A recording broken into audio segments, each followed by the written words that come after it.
Now, the beauty of programming is that even though in many ways it's a science, but in some other ways it's an art, really, because you're expressing something when you program, when you're doing things, right? Yes, technically speaking, there's a lot of technicalities that goes into programming, but as you learn more, you start realizing that it is like writing just a narrative in your own language, right?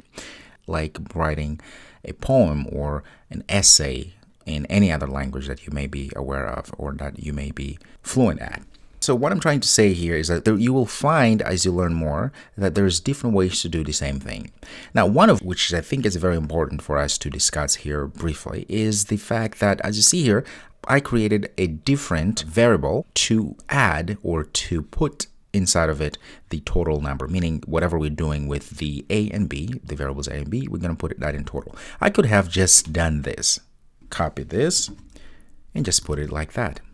Save. If you run this, the result is going to be the same, right? But what is the advantage of actually putting things into variables? Well, number one, remember variables are buckets, right? Just little containers in memory where we can put stuff and then recall later. So that is the beauty. That is really what a variable is.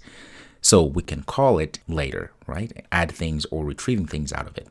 So it's always a good idea to do this, in many cases I should say, but there's sometimes when you just want a direct result. In this case, if you know that you're never going to use this variable anywhere else, you can just go ahead and do like that.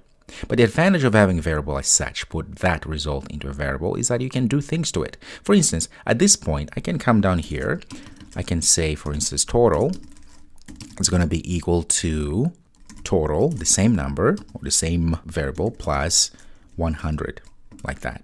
Okay, now if I call this total back down here, you'll notice that I'm going to have something different. It's 101, right? Because I was able to take that variable, that bucket, and we say, well, this bucket now is going to have a new value. What is the value? Well, it's going to be whatever it's in the bucket total. I'm going to just add 100.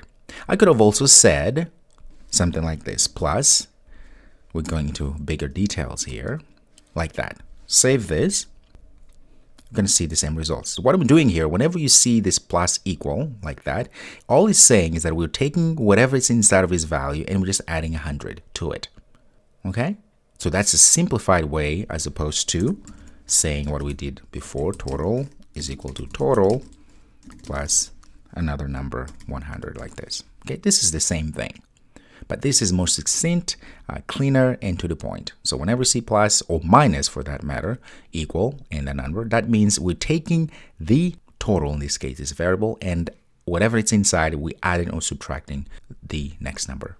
Okay, simplicity. So there we go. So sometimes you want to use, put everything into a variable so you have that flexibility. But there are times you know that you will never want to use that variable ever again. We can just go directly and do the arithmetic operation that we want inside of our println. And that also works fine.